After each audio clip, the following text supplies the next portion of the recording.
합니다. 전능하사 천지를 만드신 하나님 아버지를 내가 믿사오며 그 외아들 우리 주 예수 그리스도를 믿사오니 이는 성령으로 잉태하사 동정녀 마리아에게 나시고 본디오 빌라도에게 고난을 받으사 십자가에 못 박혀 죽으시고 장사한 지 사흘 만에 죽은 자 가운데서 다시 살아나시며 하늘에 오르사 전능하신 하나님 우편에 앉아 계시다가 저리로서 산자와 죽은 자를 심판하러 오시리라. 성령을 믿사오며 거룩한 공회와 성도가 서로 교통하는 곳과 죄를 사하여 주시는 것과 몸이 다시 사는 것과 영원히 사는 것을 믿사옵나이다. 아멘. 찬송가 254장, 통일 찬송가로 186장 찬송 후에 안진섭 권사님 기도해 주시겠습니다.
하나님 아버지, 저희들에게 오늘도 좋은 날, 복된 날 주시어 이 예배의 자리로 인도하심에 감사드립니다.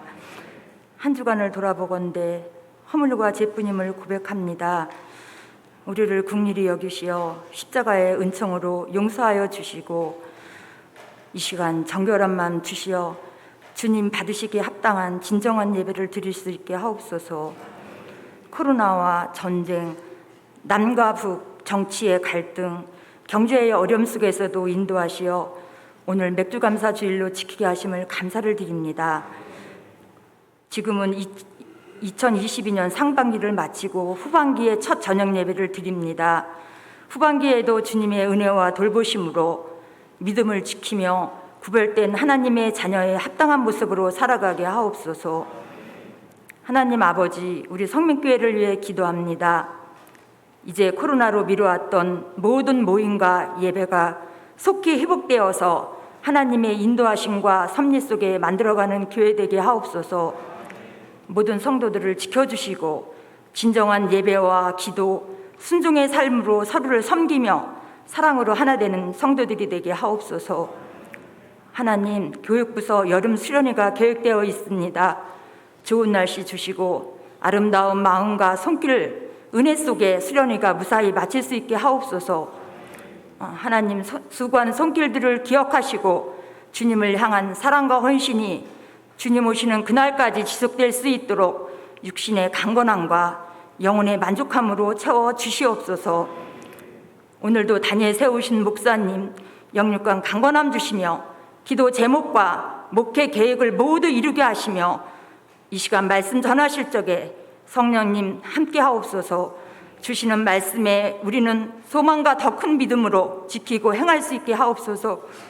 이 예배를 받아주시기를 간절히 기도드리며 우리를 십자가에서 사랑으로 구원해 주신 예수님 이름으로 기도드립니다.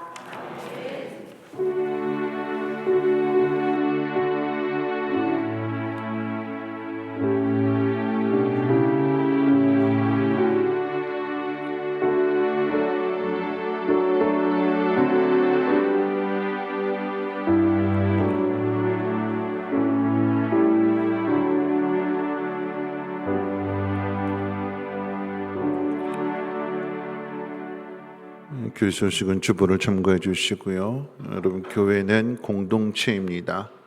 하나님 앞에 나와서 그저 한번 예배 드리는 것으로 끝나는 것이 아니라 서로를 돌아보면서 마음을 나눌 수 있도록 여러분 목장 예배에도 많은 관심들을 가져주시고요. 그리고 또 이제 교육부서 여름 행사들 위해서도 다음 세대 교육을 위해서 관심 가져주시고 기도해 주시기를 부탁드립니다. 다음 주 3부 예배 후에 공동회의 있다라고 하는 것 기억하시고 많이들 참석해 주시기를 부탁드립니다. 하나님 말씀 보도록 합니다. 하나님 말씀 누가복음 5장 1절로 11절까지 보시겠습니다. 누가복음 5장 1절로 11절까지 한 절씩 교독으로 읽겠습니다. 누가복음 5장 1절로 11절 제가 먼저 읽겠습니다. 무리가 몰려와서 하나님의 말씀을 들으세 예수는 게네사렛 호숫가에 서서 호숫가에 배 두 척이 있는 것을 보시니 어부들은 배에서 나와서 그물을 씻는지라.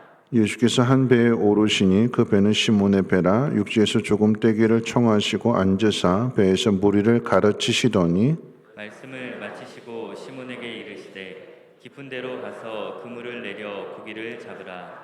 시몬이 대답하여 이르되 선생님, 우리들이 밤이 새도록 수고하였으되 잡은 것이 없지만은 말씀에 의지하여 내가 그물을 내리리이다 하고 그렇게 하니 고기를 잡은 것이 심이 많아 그물이 찢어지는지라. 이에 다른 배에 있는 동무들에게 손짓하여 와서 도와달라 하니 그들이 와서 두 배 채움에 잠기게 되었더라. 시몬 베드로가 이를 보고 예수의 무릎 아래에 엎드려 이르되 주여 나를 떠나소서 나는 죄인이로소이다 하니 이는 자기 및 자기와 함께 있는 모든 사람이 고기 잡힌 것으로 말미암아 놀라고 세베대의 아들로서 시몬의 동업자인 야고보와 요한도 놀랐습니다. 예수께서 시몬에게 이르시되 무서워하지 말라. 이제 후로는 내가 사람을 취하리라 하시니 그들의 배들을 육지에 대고 모든 것을 버려두고 예수를 따르니라. 아멘.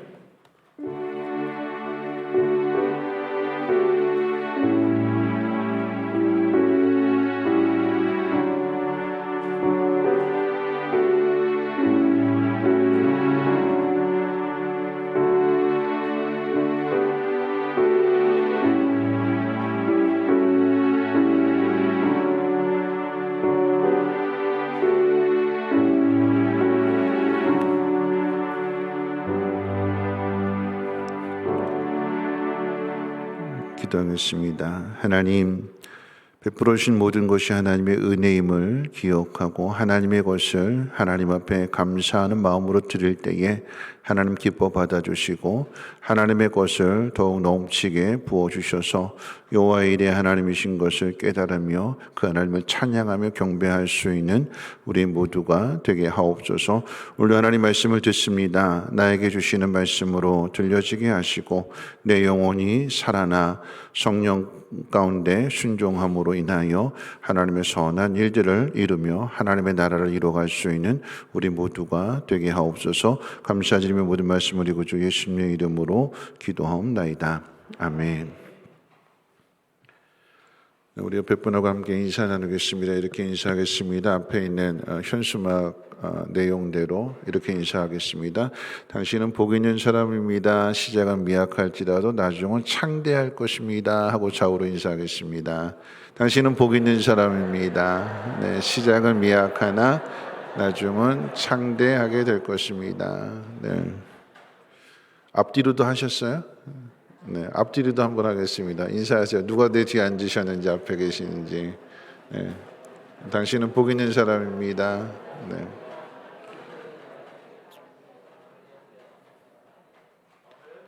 네, 고개 돌리고 허리 돌리기가 힘드시죠? 그러면서 이렇게 허리 운동 하신 거예요. 네, 고개 운동도 하시고. 오늘 말씀 한번 생각해 봅니다. 바닷가에서 살았고 어부가 직업이었던 베드로는 이날 특별한 경험을 하게 되는데 그날따라 단 한 마리의 고기도 잡지 못했다라고 하는 것입니다. 살다 보면 많이 잡을 때도 있고 적게 잡을 때도 있는데 이날만큼은 잡지를 못했습니다. 어부로서 쌓여진 그 노하우에다가 철저한 준비, 근무를 씻었지요. 이런 준비와 또한 계획을 세워도 안 되고 밤을 새우는 노력으로도 안 될 때가 있습니다. 전문가도 실패합니다. 바다에 대한 수많은 경험을 했어도 바다에 대해서 다 알 수 없다라고 하는 것이 인간이 가진 한계일 것입니다. 의사도 암에 걸리고 원숭이도 나무에서 떨어지는 것처럼 전문가라고 할지라도 다 아는 것은 아니지요. 누구든 실패할 수 있다라고 하는 것입니다. 그것이 우리의 인생입니다. 그날 베드로는 어떻게 이런 날이 있을 수 있을까 하는 생각을 하면서 빈 배를 가지고 돌아올 때에 참으로 허탈했겠지만 그런데 그날의 실패로 인해서 예수님이 찾아오시지요. 아니 정확하게 말씀을 드리면 바다를 창조하신 예수님이 베드로와 야고보, 요한의 인생을 새롭게 하시기 위해서 그날따라 물고기를 다 피하게 하신 거예요. 어떻게 하셨는지는 알지 못해요.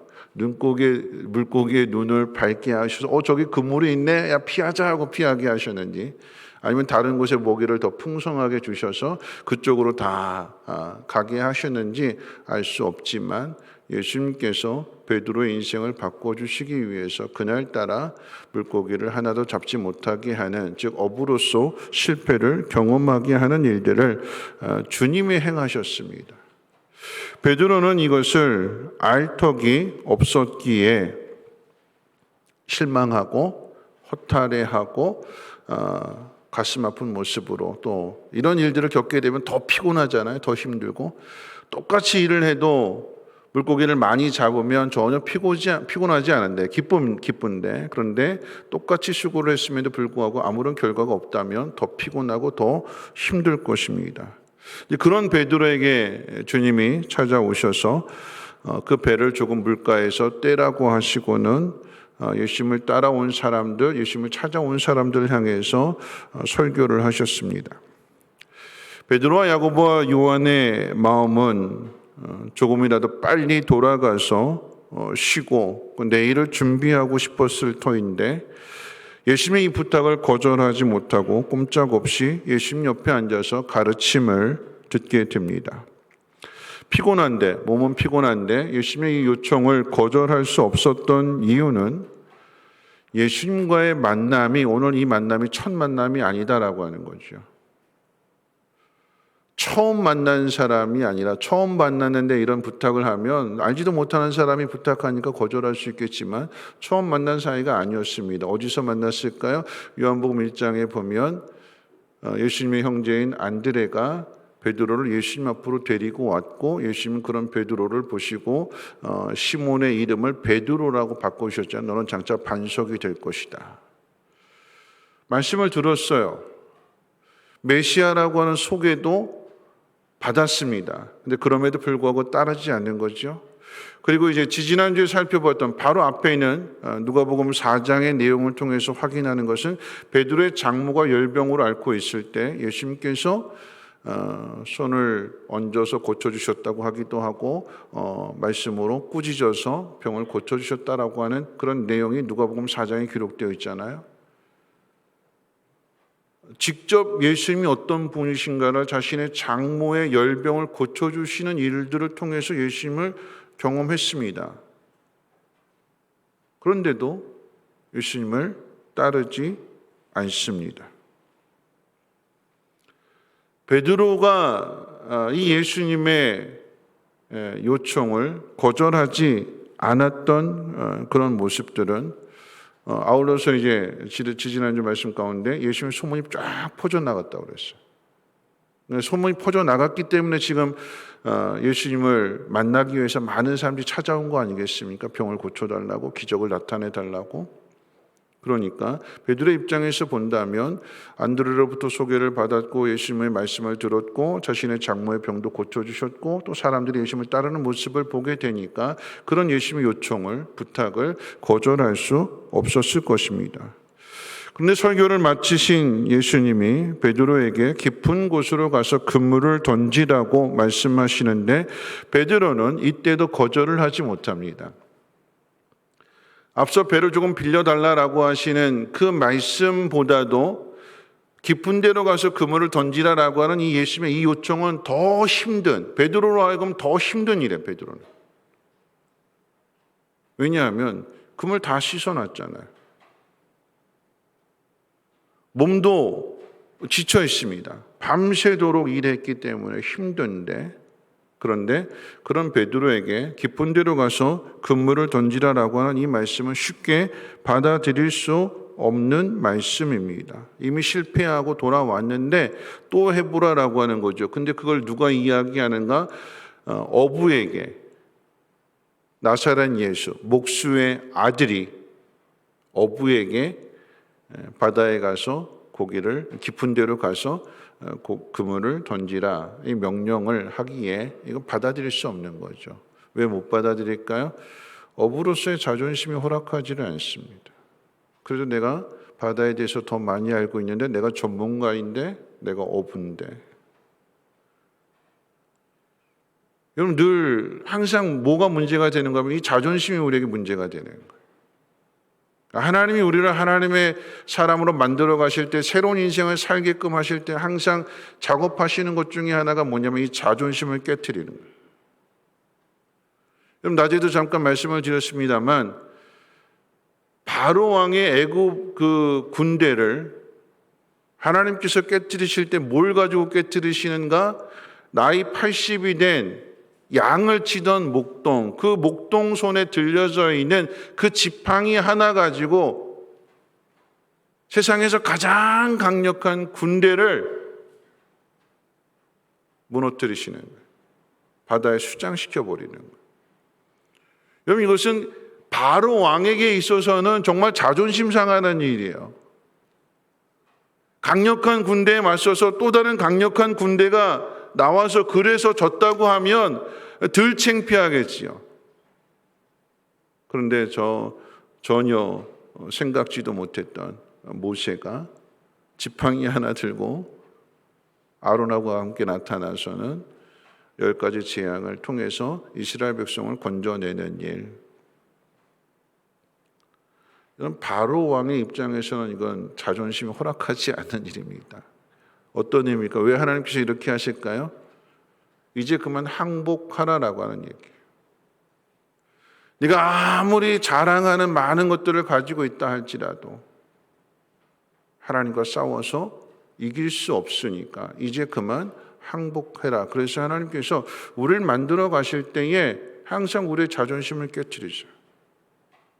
내가 그래도 목사인데, 내가 그래도 이런 사람인데 하는 그런 모든 것들을 하나님께서 다 무너뜨리신 다음에 다시 새롭게 시작하시잖아요. 모세 인생이 그렇습니다. 이집트의 왕자로 좋은 환경 속에서 모든 것을 다 가졌는데 왕자의 신분을, 양자가 되어서 왕자의 신분을 가지고 있는데 하나님 그때 일하시지 않잖아요. 도망자가 되게 하시고 살인자가 되게 하시고 잊혀진 인생 이제 거의 다 산 그런 즈음에 하나님께서 불러내시는 거죠. 그리고 하나님은 새로운 일을 모세에게 맡겨주십니다. 그럼 이 부분을 우리는 분명하게 기억해야 되는데 베드로가 어부의 자존심을 내려놓고 예수님 말씀 가운데 순종할 수 있었던 이유가 뭘까요? 배를 좀 빌려달라고 하는 이 부탁보다도 깊은 데로 가서 그물을 던지라라고 하는 이 요청이 더 베드로에게 있어서 힘든 일인데, 그런데 이런 예수님의 요청에 대해서 순종할 수 있었던 이유가 어디에 있을까요? 꼼짝없이 앉아서 예수님 말씀을 들었기 때문에 그런 거예요. 베드로의 배이기 때문에 그냥 맡겨도 그냥 갈 일이 아니잖아요. 피곤하니까 그냥 갈 일이 아니잖아요. 자기 배이기 때문에 그 배에 앉아 계시니까 베드로도 꼼짝없이 옆에 앉아서 예수님 말씀을 듣습니다. 설교를 듣습니다. 말씀을 들었기 때문에 그 말씀이 베드로의 마음을 움직이게 하는 것입니다. 말씀을 듣다 보니까 그냥 소개받은 것으로 끝나지 않고 예수님의 가르침은 예수님의 설교로 예수님의 말씀을 듣다 보니까 그의 마음이 움직이게 되는 것이고, 그래서 예수님의 그 명령 앞에 순종하게 되니까 여러분 기적이 나오게 되는 거잖아요. 여러분 기적이라고 하는 것은 예수님이 어떤 분이신가 신뢰하는 마음을 가져야 순종하게 되는 것이고 순종해야 기적을 경험하게 되는 것입니다. 여러분 믿으십니까?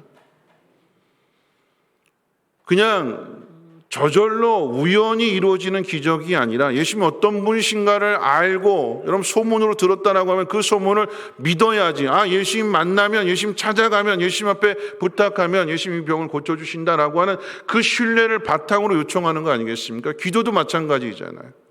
내가 하나님 앞에 기도할 때 하나님 들으신다라고 하는 이 믿음이 바탕이 되어야 하나님께서 응답해 주시는 것입니다. 거절할 수 없는 부탁, 꼼짝없이 앉아서 말씀을 듣다 보니까 그 말씀이 마음을 움직이게 하는 것이요. 그래서 그 예수님의 그 명령 앞에 순종했더니 여러분 기적이 되고, 여러분 이 기적을 경험하게 되니까 다른 배들을 불러서 다른 배까지도 함께 그것을 나누게 되는 거잖아요. 오늘 낮에 말씀을 드렸던 것처럼 하나님께서 우리를 사용하실 때, 우리의 인생을 새롭게 하실 때에 그저 나 혼자 잘 먹고 잘 사는 인생으로 끝나는 것이 아니라 나를 통해서 다른 사람들도 복을 받게끔, 하나님의 은혜를 경험하게끔 하나님 우리를 그렇게 만들어 가십니다. 여러분 그런데 주목해야 되는 것은 오늘 이 본문 말씀이 기적의 상황 가운데 나타난 베드로의 반응입니다.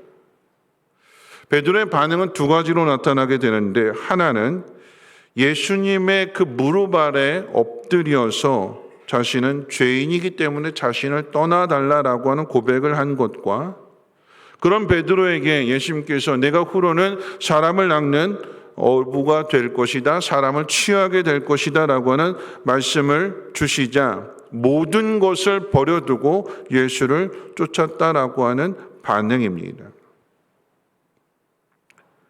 고기를 잡던 베드로가 모든 것을 버려두고, 더욱이 배가 잠길 정도로 그렇게 큰 고기를 잡았는데 그 잡은 고기조차도 고기도 그물도 배도 다 버려두고 예수님을 따랐다라고 하는 것이 오늘 본문의 내용입니다. 여러분, 예수님은 기적을 행하시는 분이십니다. 그런데 예수님은 기적만을 행하러 오시지 않으셨습니다. 기적을 보고 그리고 기적을 경험함으로써 그 기적을 베푸신 분이 누구신가를 알라라고 하는 의미에서 기적을 행하시는 것입니다. 말씀을 전하신 뒤에 물고기를 잡게 하시는 기적을 나타내시는 그 순서를 여러분 잘 기억하셔야 돼요. 그냥 기적을 보여주시고 봤지 나 믿어 이게 아니라 예수님이 어떤 분이신가를 가르쳐 주신 뒤에 설교 말씀을 듣게 하신 뒤에 순종하게끔 그리고 그 기적을 나타내 주십니다. 여러분, 그런 의미에서 본다면 오늘 본문은 베드로가 물고기를 많이 잡은 것에 핵심이 있지 않고 깊은 데로 가서 그물을 던졌더니 내가 실패한 것이 성공이 되더라. 기적의 주인공이 되더라. 여러분, 이것을 단지 가르쳐 주기 위한 것이 아니라 보다 더 중요한 것을 오늘 본문이 가르쳐 주는데 바로 베드로의 고백을 통해서 나타나는 그 반응입니다. 나는 죄인입니다. 나를 떠나소서. 여러분, 이 기쁜 날에 자신의 실패를 성공으로 바꾼 모든 피로를 다 깨끗하게 씻어주는 그런 기쁜 날에 베드로는 자신은 죄인이라고 고백을 합니다. 여러분, 이것이 오늘 본문의 핵심입니다. 오늘 이 고백을 통해서 우리가 기억해야 되는 것은 예수님이 어부 베드로에게 찾아오신 것이 아니라 죄인 베드로에게 찾아오셨다라고 하는 사실입니다. 이것이 기독교 복음의 핵심으로서의 성육신의 의미입니다. 거룩하신 하나님이 인간의 몸을 입고 이 땅에 오셨는데 누구를 찾아오시는가? 누구를 위해서 오셨는가? 죄인들을 위해 찾아오시고 죄인들을 위해서 이 땅에 오셨다라고 하는 것입니다. 오늘 그 사실을 본문이 가르쳐 줍니다. 본문 앞에 있는 누가복음 4장에서 나사렛 사람들이 예수님을 배척하고 죽이려고 했다고 그랬어요. 예수님 받아들이지 않는 거죠.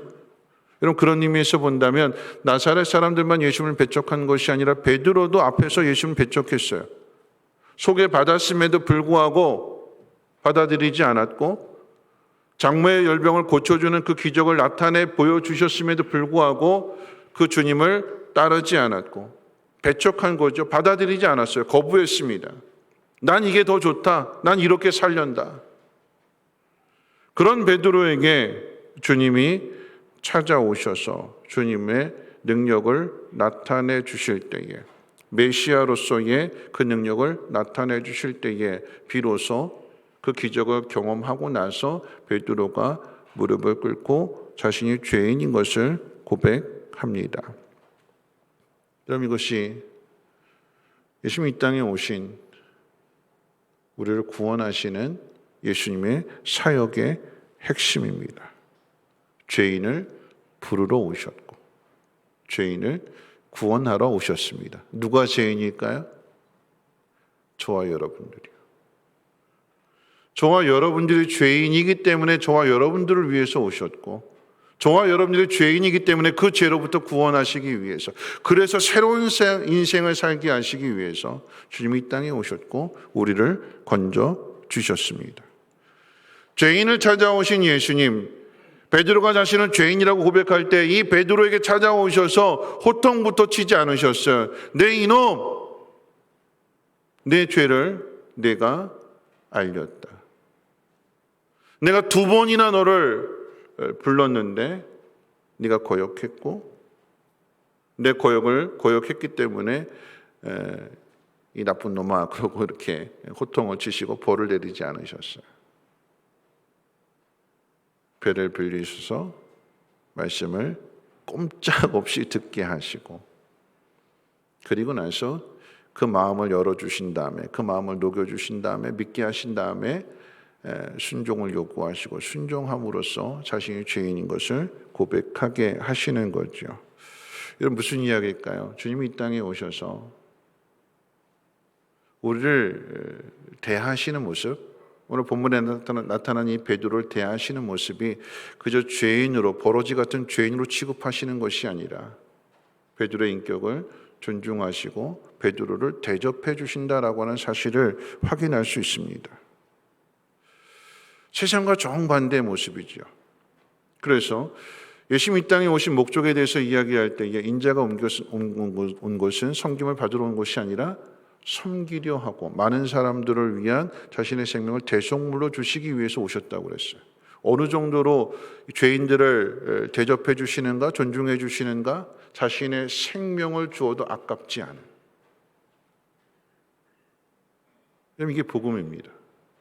세상과 다른, 세상에서는 찾아볼 수 없는, 세상은 강한 사람이 약한 자를 무시하고 멸시하고 힘 있다고 자기 마음대로 부려먹는 것이 세상이라고 한다면 하나님의 나라는, 하나님의 교회는 정반대가 되는 거죠. 힘 있는 사람이 힘 없는 사람을 존중하고 도와주는. 여러분, 세상의 죄를 한번 보십시오. 사람이 사람을 죽이는데 어떻게 그렇게 잔인하게 처참하게 죽일 수 있을까? 자기 기분 나쁘다고, 자기 힘 있다고, 상대방의 인격을 무시하고 상대방을 잔인하게 죽입니다. 여러분, 가슴 아픈 비극 사건이 있잖아요. 그렇죠?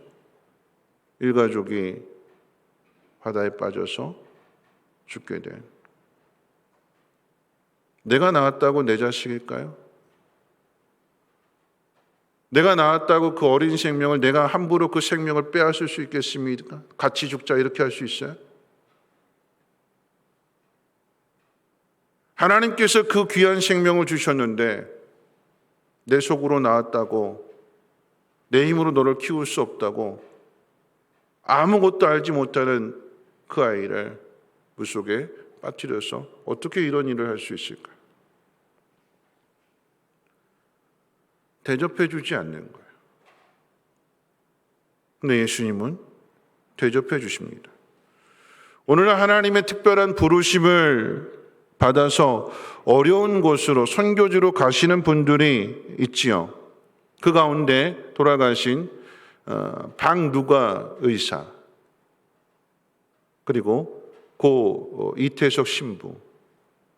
박누가 의사는 필리핀으로 가셔서 그곳에서 많은 사람들을 찾아가서 복음을 전하는데 자신보다 못한 사람들로 취급하지 않았어요. 그들을 대접해 주는 것입니다. 당신은 존귀한 사람입니다. 당신을 위해서 주님이 이 땅에 오셨고 그 주님이 당신들을 위해서 나를 이곳으로 보내셨습니다. 당신은 사랑받기에 합당하신 분이십니다. 어떻게 해요? 대접해 주는 거죠. 내가 복음을 알고 있으니까 내가 이 복음을 너에게 주련다.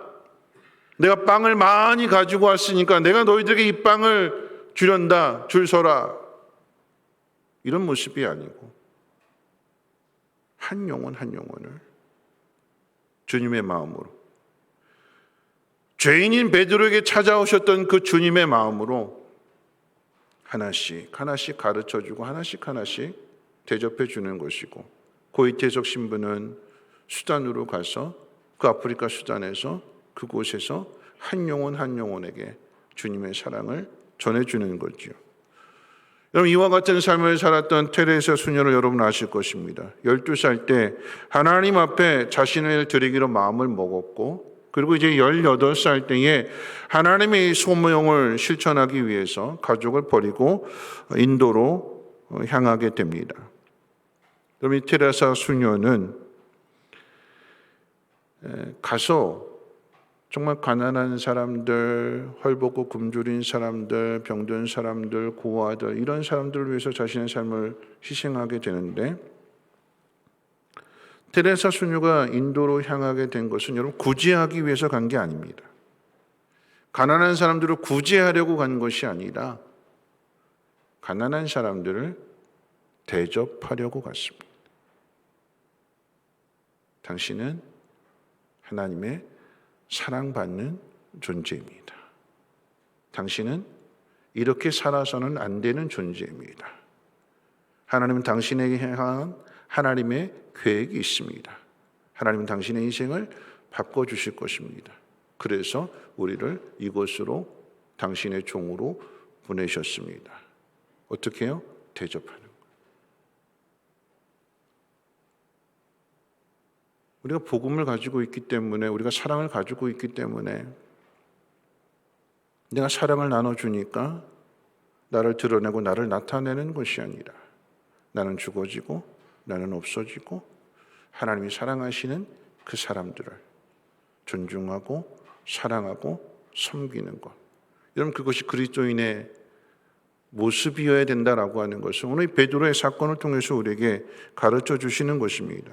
여러분, 테레사 수녀가 한 말 가운데 이런 말이 있어요. 다른 모든 것을 버리고 가난한 사람들 중에서도 가장 가난한 자들 가운데 계신 그분을 섬기기 위해 그분을 따라 가난한 곳으로 들어가라. 나는 이 소명을 받고 이곳에 왔습니다. 가난한 사람들 가운데 누가 계신다고요? 주님이 계신다고요. 가난한 한 영혼을 사랑하고 섬기고 대접하는 그 일이 곧 지극히 작은 자에게 냉수한 그릇을 대접하는 그곳에 주님이 계시다고 말씀하셨기 때문에 그 말씀을 그대로 실천하기 위해서 그런 삶을 살아가게 되는 거죠. 여러분, 이것이 성경의 진리이고 예수님께서 이 땅에 오신 목적입니다. 우리도 다르지 않습니다. 우리도 그렇게 구원을 받았고 우리도 그렇게 은혜를 받았고 그 섬김을 선교사님들을 통해서 그 섬김을 받았기 때문에 오늘 우리가 이 자리에 있는 거 아니겠습니까? 죄인을 죄인으로서 경멸하고 무시하고 멸시하는 것이 아니라 죄인인 우리들을 하나님의 사랑을 가지고 온 그 선교사님을 창으로 찔러 죽이고 불에 태워 죽이고 그런 우리들을 죄인으로 대하지 아니하시고 하나님의 자녀로 택하셨기에 건져주시기 위해서 대접해 주시기 위해서 우리와 함께 하실 하나님의 사람들을 하나님께서 보내신 거예요. 여러분, 선교가 무엇일까요? 여러분, 복음이 무엇일까요? 함께 하는 거예요. 당신과 내가 함께 있습니다. 우리는 함께 가야 할 사람들입니다. 예수님과 함께 있는 사람으로서의 우리가 그런 마음을 가지고 있다면 그 어떤 사람도 존중하고 대접하고 사랑할 수 있는 거죠. 이런 바울의 모습을 한번 생각해 본다면 감옥에 갇혀 있고 빌립보 교인들은 석방을 위해서 이 바울의 석방을 위해서 열심히 기도하고 있습니다. 그런데 그 감옥 안에서 바울은 이렇게 고백을 하죠. 살든지 죽든지 나는 상관이 없다. 나를 통해서 예수 그리스도의 이름이 존귀 여김을 받기를 원한다. 내가 살아있는 것이 다른 사람에게 유익이 된다면 나는 그것도 좋다. 그 마음을 가지고 돌에 맞아도 다시 일어나서 계속해서 찾아가는 거죠. 왜 찾아갈까요? 이 놀라운 하나님의 사랑을 그들에게 전해서 그들도 하나님이 지으신 그 창조의 목적대로 다시 회복이 되는 사람을 사람답게 대접해주는 그 일을 위해서 그 고난을 감수하면서 그곳을 찾아가는 것입니다. 테레사 수녀처럼 가난을 구제하러 가는 것이 아니라 가난한 사람을 대접하러 가는 것입니다. 베드로는 밤새 고기를 잡으려고 했지만 잡지 못했습니다. 허탈과 낙심과 분노로 가득 찬 상황일 수 있습니다. 그런데 그런 베드로에게 찾아오셔서 그 상황을 바꿔주셨더니 그 베드로가 주님, 나는 죄인입니다. 내 곁을 떠나주십시오. 그런데 주님이 그 곁을 떠나는 것이 아니라 그래 너 이제 알았어? 아이 더러운 놈 그러고 떠나시는 것이 아니라 오히려 그 베드로를 예수님께로 초대하시잖아요. 나를 따르라. 내게로 오라. 그러면 네가 후로는 사람을 취할 것이다. 전혀 다른 인생을 살아가게 될 것이다. 너는 복 있는 사람이다. 그 복을 나누는 너로 인해서 천하 만민이 복을 받게 될 것이라고는 오늘 그 말씀을 이루는 그 삶으로의 예수님 초대입니다. 대접해 주시는 것이고 인정해 주시는 것이고 또한 그렇게 만들어 주시겠다라고 하는 예수님의 말씀입니다. 순종하니까 따라가니까 오늘 베드로는 그 반응이 모든 것을 다 버려뒀다고 그랬어요. 버려두고 떠나가는 거예요. 이 많은 고기들 애써 잡았는데 힘들어서 잡았는데 이거 팔아가지고 좋은 일에 쓰겠습니다. 하나님 영광을 위해서 쓰겠습니다. 난 그냥 인생 이렇게 살겠습니다가 아니라 익숙한 것 편한 것 그 모든 것들을 다 내려놓고 다 버려두고 유익이 되는 것도 다 버려두고 주님 말씀 그 한마디에 모든 것을 버리고 따라가게 되는 거죠. 여러분 이것이 순종입니다. 내 생각, 내 방법, 내 계획 나 하나님 이렇게 해가지고 이런 모습을 통해서 내가 하나님 앞에 기쁨을 드릴게요. 하나님 영광을 돌릴게요. 여러분 내가 만든 계획이 아니라 하나님께서 나를 부르시는 목적대로 쓰임을 받는 게 그게 순종이잖아요. 다 버려두고 가는 거예요.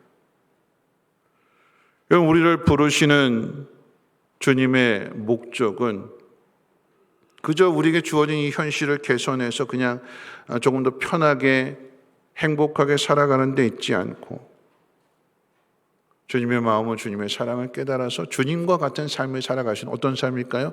나를 희생해서 다른 사람을 살려내는 나를 낮춰서 다른 사람을 높이고 다른 사람을 대접하는 그래서 다른 사람으로 하여금 기뻐하며 웃을 수 있고 행복하게 살아갈 수 있는 그런 인생을 바꿔주는 그 일을 위해서 주님이 저와 여러분들을 부르셨고 또한 그 일을 감당하는 것이 우리의 사명이다라고 하는 거죠. 그럼 이 일을 위해서 말씀을 정리할 텐데요. 주님께서 그 용도를 바꿔주셨어요. 배의 용도를 바꾸셨습니다. 배는 그저 물고기 잡는 일을 하는 게 배잖아요. 그런 목적으로 만들어졌어요. 그런데 이 배의 용도를 주님 바꾸셨어요. 어떻게 바꾸셨을까요? 말씀을 전하는 도구로 사용하셨습니다. 말씀을 전하는 장소로 사용하셨어요. 베드로는 어부의 가정에서 태어나서 평생 고기를 잡는 것으로 그렇게 인생을 살아갈 줄 알았는데 주님이 오셔서 어부였던 이 베드로를 예수님의 제자로 한 번 설교할 때 5,000명이 되는 사람이 회개하고 3,000명이나 되는 사람이 뒤집어져서 예수 그리스도를 따르는 제자가 되는 이 놀라운 일을 이루어가는 새로운 인생을 살아가는 하나님 부르심이 합당한 삶을 살아가는 그런 베드로로 주님이 바꿔주시는 것입니다. 우리의 인생도 마찬가지.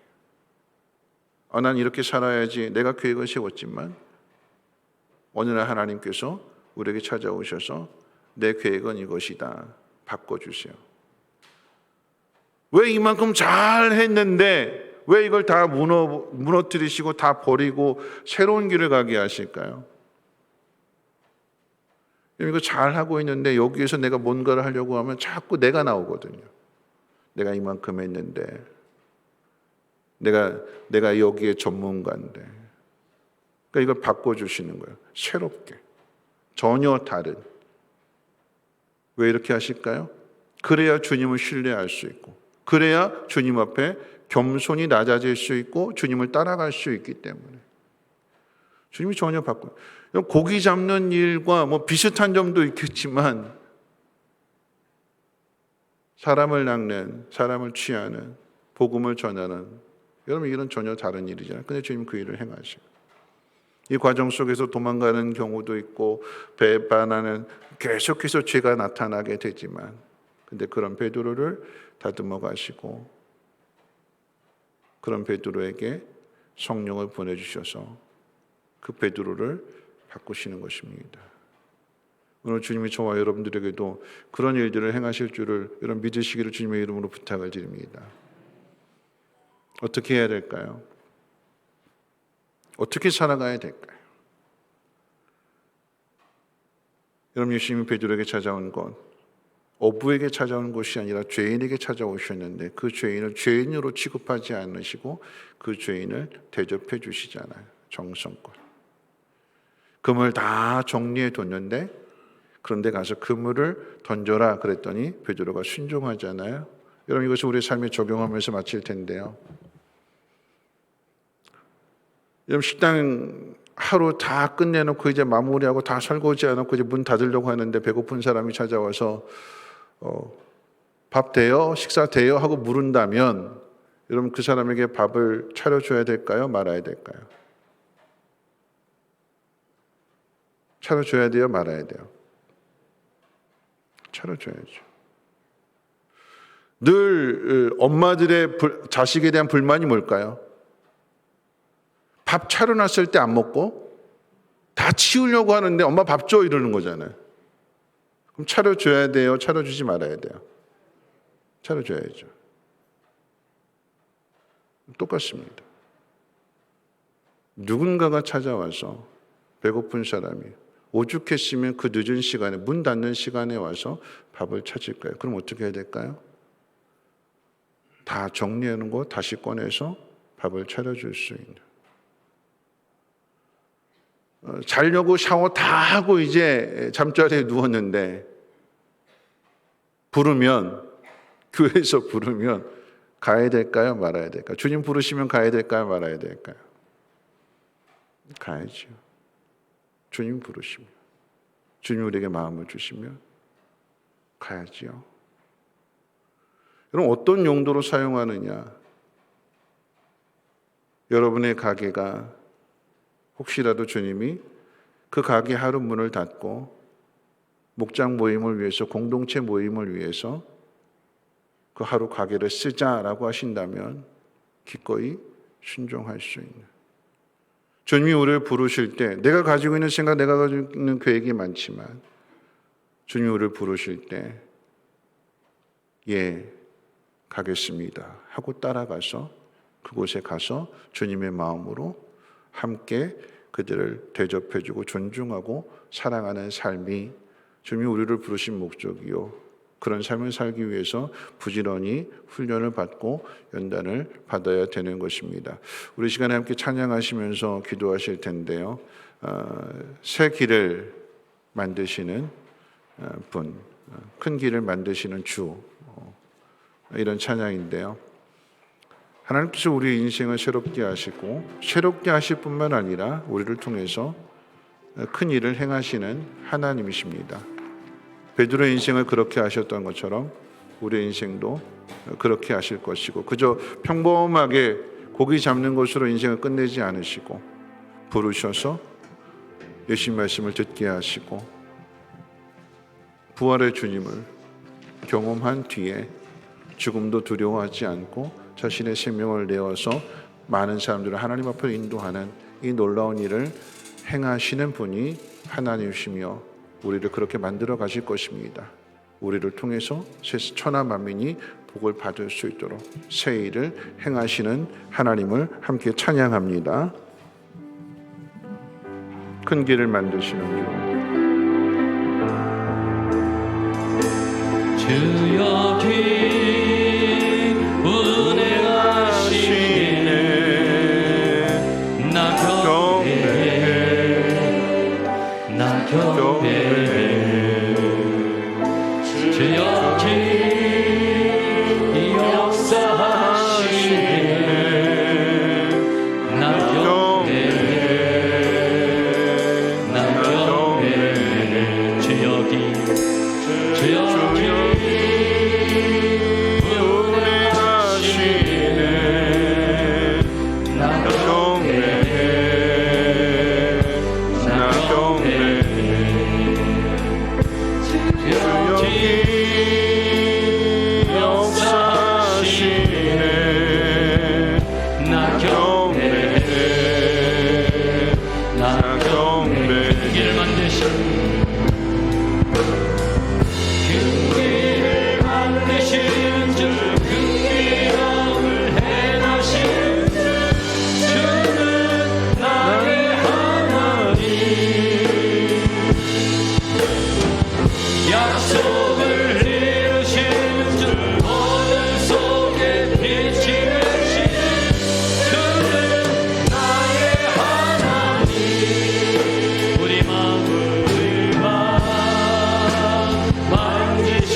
우리만 고치시는 주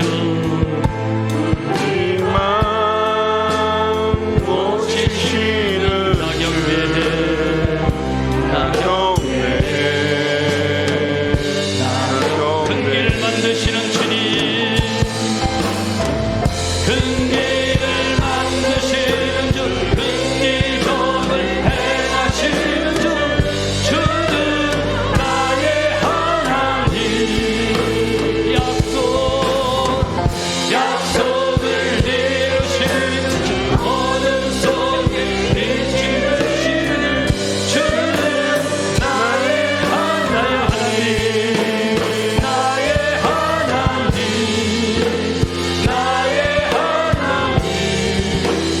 나의 하나님 우리 삶 돌보시는 우리 삶 돌보시는 주 나 경배해 나 경배해 우리 맘 아시는 주님 아시는 나 경배해 나 경배해 큰 길을 만드시는 주 큰 길을 만드시는 주 큰 길 속을 행하시는 주 주는 나의 하나님 약속을 이루시는 주 어둠 속에 빛이 되시는 주는 나의 하나님 나의 하나님 나의 하나님 나의 하나님 나의 하나님 나의 하나님 나의 하나님 나의 하나님 나의 하나님 나의 하나님 우리 시간에 함께 기도하실 텐데요. 큰 길을 만드시는 새로운 인생을 살게 하시는 분이 하나님이십니다. 근데 가장 먼저 행하시는 것은 내가 죄인인 것을 아는 일이에요. 그런데 죄인을 죄인으로 아는 것으로 끝나지 않고 그리고 죄인을 죄인으로 취급하지 아니하시고 그 죄인을 대접해 주십니다. 함께 하시고 하나씩 하나씩 가르쳐 주시고 마침내 큰 일을 행하는 사람으로 만들어 가십니다. 그래서 주님이 이 땅에 오셨습니다.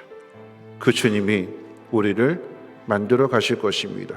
초라하고 보잘것없고 나약할지라도 그런 우리를 창대한 이름으로 창대한 삶으로 바꿔주실 주실 것입니다. 그분이 우리의 하나님이십니다. 오늘 이 시간 우리 함께 기도하실 텐데 하나님 나에게 말씀하옵소서. 내가 순종하겠습니다. 내 모든 생각을 내 모든 뜻을 내려놓고 주님을 따라가겠습니다. 하나님 나를 붙들어 주시고 주의 영광을 나타내 주시옵소서. 우리 함께 통성으로 하나님 앞에 기도합니다. 거룩하신 하나님 감사합니다. 하나님 오늘 이 밤도 하나님 말씀을 듣습니다. 죄인을 부르시는 죄인에게 찾아오시는 그래서 그 죄인을 통하여 하나님의 선한 일을 이루어 가시는 분이 전능하신 하나님이십니다. 오늘 나에게 주시는 이 말씀이 마음 가운데 새겨지게 하여 주시고 주님의 부르심을 따라 순종하며 나아갈 수 있는 그래서 그 놀라운 기적을 체험할 수 있는 우리 모두가 되게 도와주시옵소서.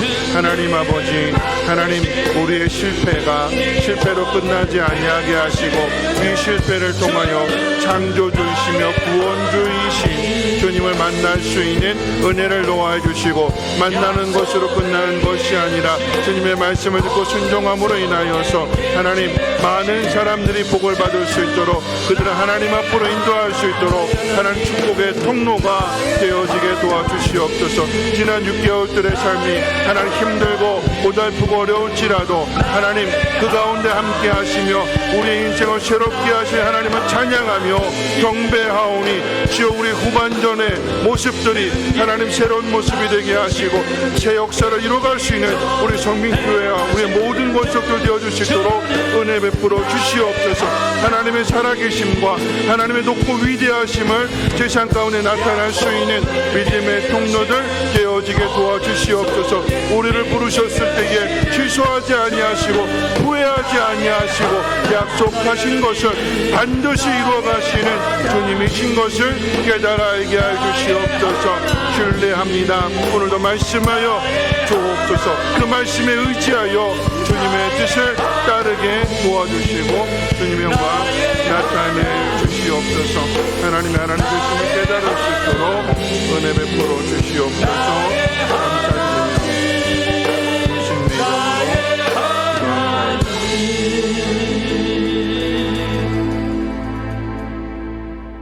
우리가 죄인 되었을 때에 우리를 원수로 대하지 아니하시고 아들을 보내주셔서 우리를 구원하시는 그리고 하나님의 자녀 삼아주시는 하나님의 그 놀라운 은혜와 사랑을 찬양합니다.